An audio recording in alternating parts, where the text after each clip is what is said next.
My guest today is Jenny Lisk. Thanks for coming and speaking to us today, Jenny. Thanks, Jen. Thanks for having me on. I've really been looking forward to this. Sure.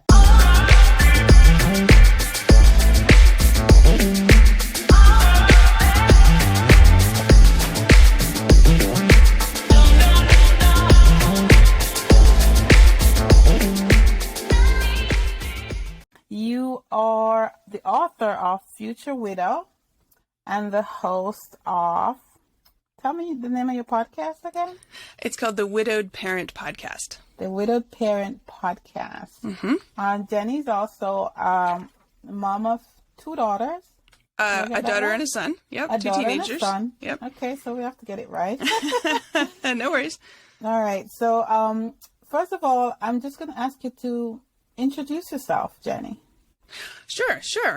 So I live in Seattle, Washington, and like you said, I host the Widowed Parent Podcast, and I'm also an author now, so it's very exciting. My book came out this year, and well, I'm not sure how deep you want me to go right now. Do you want me to talk about how I became a solo mom?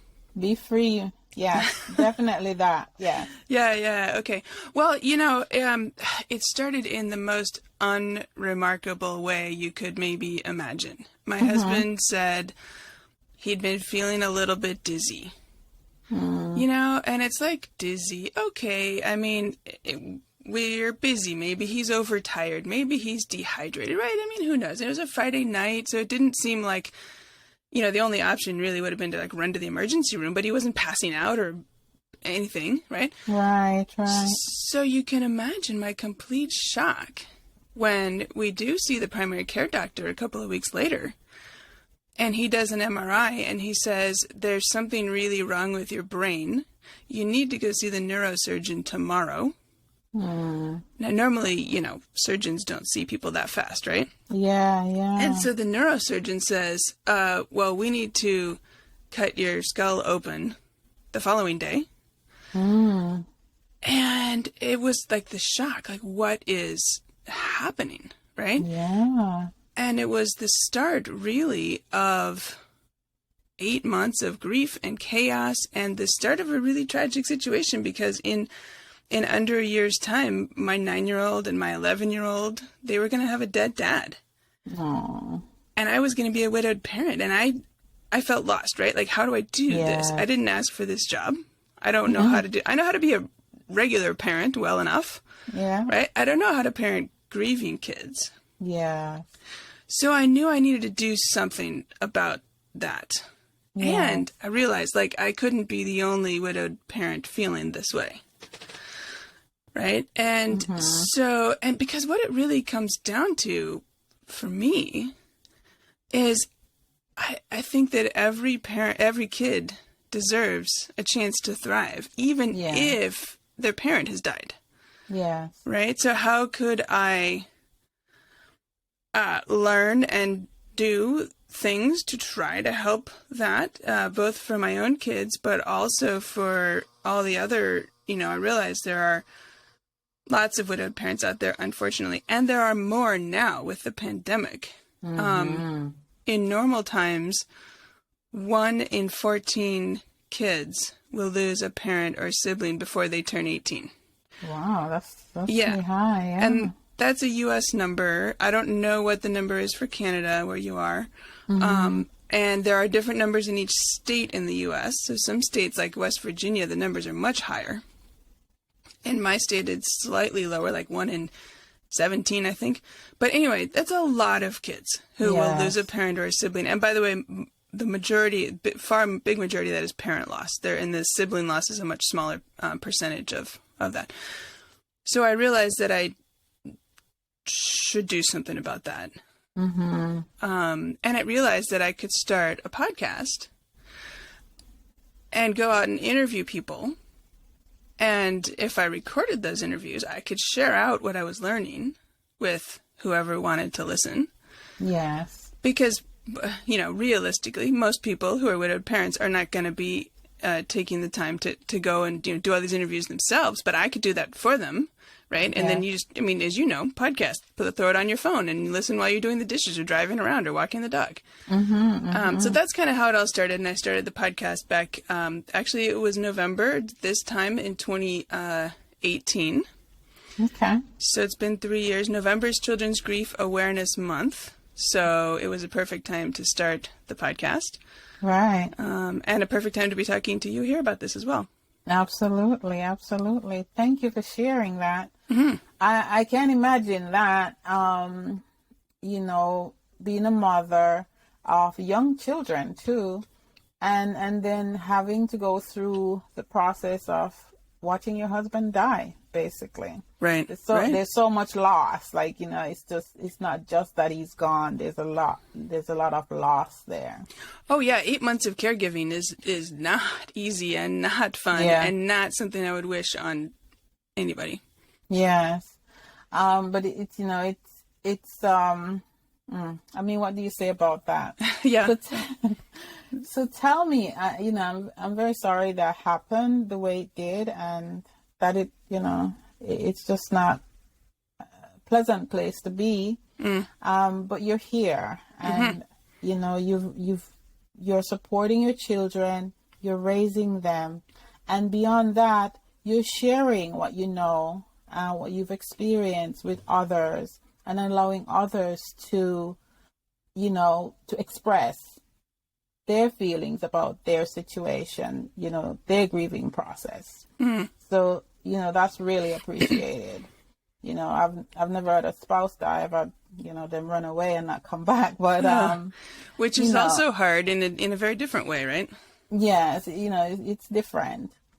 So tell me how do you walk a 9-year-old and a 11-year-old, you said? Yep. At the time. Yep. And a 9-year-old through, the process of daddy is, daddy's dying. How do you do that? Yeah. Well, that of course was one of the biggest questions that I had, because everything felt like I didn't know. And it felt like I have to get this right, whatever right means, right? Like I feel like I could really screw things up here if I handle this wrong, or I could do this okay if I learn some stuff maybe. And so one of the things, it's a good question. I put together this bookmark. I don't know if you can see it. Okay. Tips for parents. And I got 5 things in it. Because when I wrote my book, I was like, you know what? I need a quick hit couple of tips, right? And I think the number one thing is to be honest with kids about difficult topics, which includes death and cancer and terminal illness and all of these terrible things. And it's one of the things, I think, so the thing is, everyone wants to protect their kids, obviously. The question really is, what does protecting your kids mean in this situation? And unfortunately, sometimes, or too often maybe, it gets interpreted as hiding something from them, not telling them the truth, not telling them that, first of all, keeping them updated in an age-appropriate way and, words they can understand. Yes. About what's happening, about what you know, about what you don't know, about what you're waiting for, things like that. We're having a test and we'll know more next week, that kind of stuff. The really interesting thing that I learned from, later, after I went through all this and I started the podcast, one of my guests on the show, her name is Lauren Schneider, and she works at Our House Grief Support Center in Los Angeles. Still, I think one of the most impactful things that I learned is how important it is to be honest with kids. And there's a few reasons for that. One is that kids are super perceptive. And so they can tell that something is kind of off, even if they don't really know exactly what. Maybe if their parent doesn't level with them, then they start noticing, like, whenever they come in the room, the adults were talking and they get quiet, or and then and so part of the problem is they'll make up, kids are creative thinkers and stuff, and they'll make up a scenario that might even be worse or scarier than whatever the truth is. Well, it's not just kids. Yeah, well, that's true, right? That's true. So, yeah. So that's part of the problem. And then the other part of the problem is that eventually they will find out. Mm-hmm. Whether you end up telling them later when they get older, whether they hear about it on the playground from another kid because maybe another kid knows the truth that they don't know, whether, if it was something like a homicide that might have been in the newspaper and they Google it and they find out that way or something. I mean, kids, eventually they find out somewhere. Yeah. So what happens then? It turns out that the bond of trust between the kid and the surviving parent is super, super important. Yes. Both in its own sake, because that parent is the primary supporter now of this kid, emotionally and everything else. But also because that pattern of a trusting relationship forms the pattern for all future trusting relationships that they may have, whether that's with a future partner, a future colleague, a future close friend, right? That if that bond of trust with that surviving parent is ruptured, it actually sets up a really difficult pattern for the kid to be able to have future close, intimate, trusting relationships, like emotional closeness, right? Yes, definitely. So it turns out that being honest, even though it's horrible, even though having to say to your kid, the doctors can't fix this, and then they say, is daddy going to die? And you say, yeah, he is, and I'm sorry, this is awful. Right? Like, but if you, no, it'll be fine, they'll fix it. But, then later they find out that you knew and that, you lied to them or you didn't, it's kind of like, there's no really, lovely way to have this discussion. It's going to be horrible any way you do it. But there are ways to make it worse. And that would be by not being honest about it. Yeah. Yeah. Yeah, I can see that. And how do you, falling apart because your best friend, your partner is leaving you. And it's expected, but you have to take care of these two. Because they, as far as you can tell, they'll be here for a long time. So how do you as mom, handle that without falling apart? Yeah. Well, that's a really good question. I found a really good therapist. At first I was like, therapist, who needs one of those, right? I'll just talk to my friends and I'll just read some books. And I did talk to my friends and I did read books, right? I found a lot of great books. But eventually I was like, you know what? I should find a therapist. And so that was really great to have a professional to talk to. And the funny thing is, what starts out in talking about grief ends up eventually becoming about life, broadly speaking, right? Because now here I am at the time 43, and I was still alive. And I was like, I still had another 50% or hopefully more of my life left to go, right? So what does that look like? So that was one thing. Another thing, and there's a really terrific resource, it's called Camp Widow. I don't know if you've heard of it. It's run by Soaring Spirits, which is an organization based in California. And it's a, widow support, broadly speaking. They do a lot of different things. And one of the things they do is they run this thing called Camp Widow, which is not camping. It's like a conference, basically, but Camp Widow sounds a lot cooler than Widow Conference. Right. And they run it 3 times a year, once in Toronto, once in Florida, and once in San Diego. And so, widowed people of all ages, a lot of them are, in their 30s, 40s, and 50s, may have little kids, teenagers, might have grown kids, might not have kids, go there and they have, speakers and workshops and they do fun stuff. It's just great to connect with other widowed people who get it, right? Yeah. So I'd encourage you listeners, if you're widowed, check them out. It's called Camp Widow, because, and they just did it in San Diego in person last month, I think. And so I'm sure, I don't know what the plans are for next year, but that's a terrific group. So that was good. Lots of books. It turns out I have a nice collection of widowed parent friends here that happen to know, like not people that I met through the podcast, but like people in my neighborhood and my kids' school community and stuff that were also widowed parents. And so finding people like that you can connect with, and even if you're going out for dinner and half the time you're talking about random stuff and then grief comes up and then something else comes up and then, it's just like having people to relate to, I think is really, really helpful as well. Yeah, I could see that. And the therapy helps you not just focus on the grief, but to try to move beyond, right? I would think. Yeah, because here's one of the things I realized. So my husband died. His name was Dennis. He died at age 44. So young. He got like half of a life. I mean, who knows how long any of us is going to live, but I feel like that's about half of what he, maybe should have gotten. And I realized that I was 43, like I said. If I kind of half-heartedly live the rest of my life, 50 or 60 more years, that would kind of make the situation doubly tragic. Right? It was already tragic that he got half of a life, and I couldn't change that. There was no magic wand that would undo that. Right. But what I did have control over is what I chose to do with my remaining decades. Yes. So it was helpful to kind of shift my thinking in that way and realize that it's kind of a two-edged sword, right? I had to define what was next for me, and I got to define what was next for me. Yes. Yes.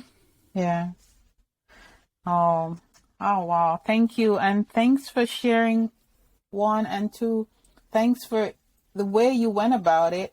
Not a lot of us could have. And now you're sharing that with others. And I'm grateful for that because, we all need some help, and especially in that situation.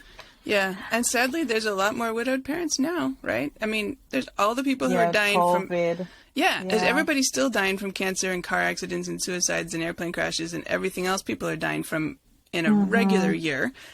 And add to that all the people who are losing people to COVID. It's just, the problem is enormous. Yes, definitely. So, what kind of support do you offer to a grieving parent? One, I know you do the podcast and you've written the book. Anything else?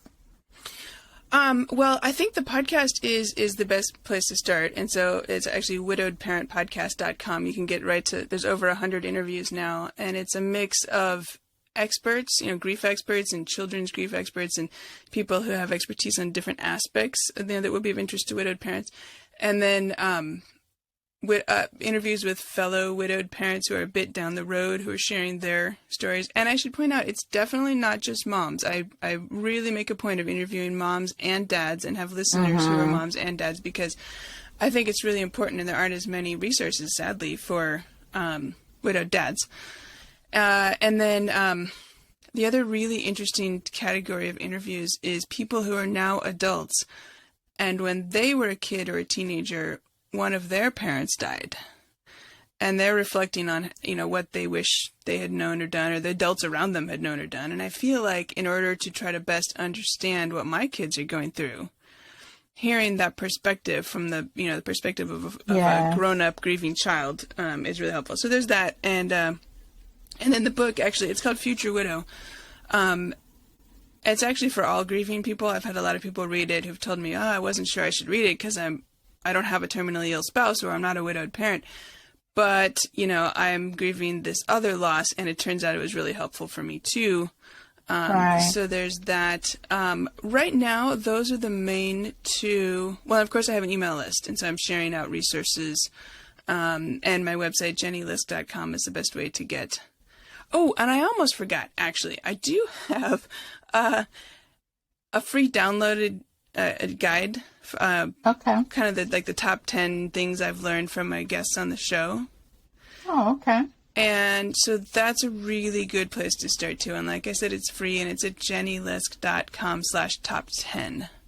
Okay, so I'll put a link in the show notes for that. So terrific. Yeah, thanks. get on. Yeah, those would be great places to start. The book, of course, is available everywhere.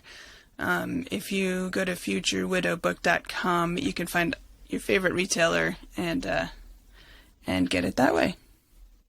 Great, thank you. And what is Jenny grateful for today? Oh gosh, that's a good question. What am I grateful for today? I'm grateful that I have plenty of interesting things to be working on right now. I am not bored. I am never bored.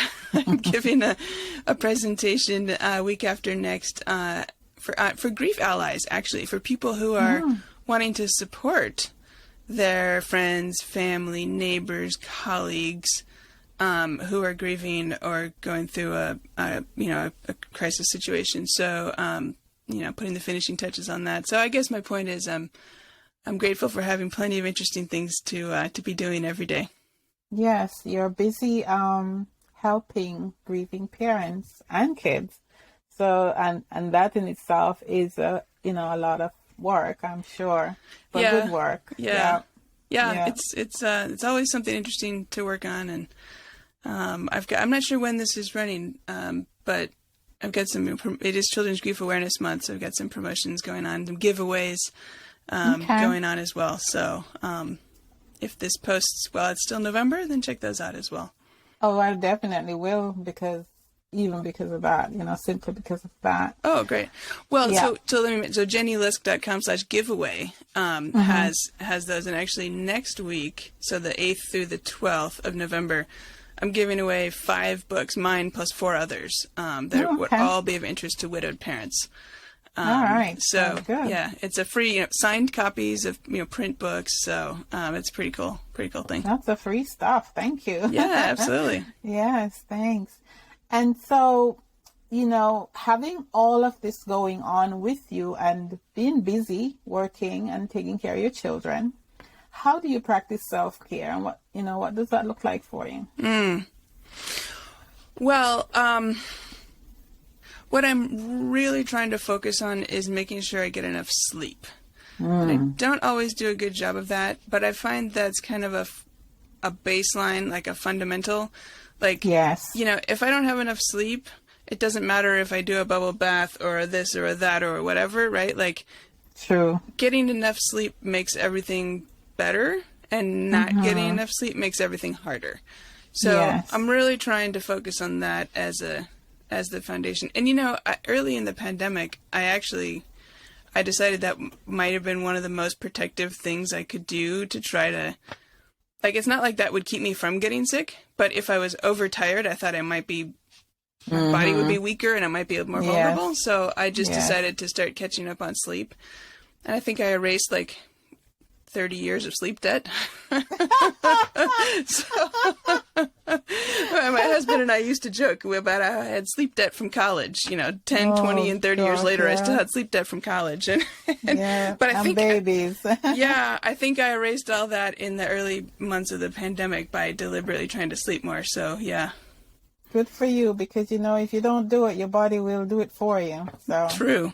Yes. Yep. Thank you very much, Jenny Lisk. Anything else? No, this has been great. Thank you, Jen. I'd encourage people to, again, check out the giveaway if it's in JennyLisk.com/giveaway. Okay. For some pretty cool books there. Okay. And any parting advice and we're going to go with the solo mom this time, for a solo mom who is going through the grieving process with their children? Yeah. What I would say is that grief support is like swimming lessons. You don't wait until your kid's drowning and then say, oh, I think I should give them swimming lessons.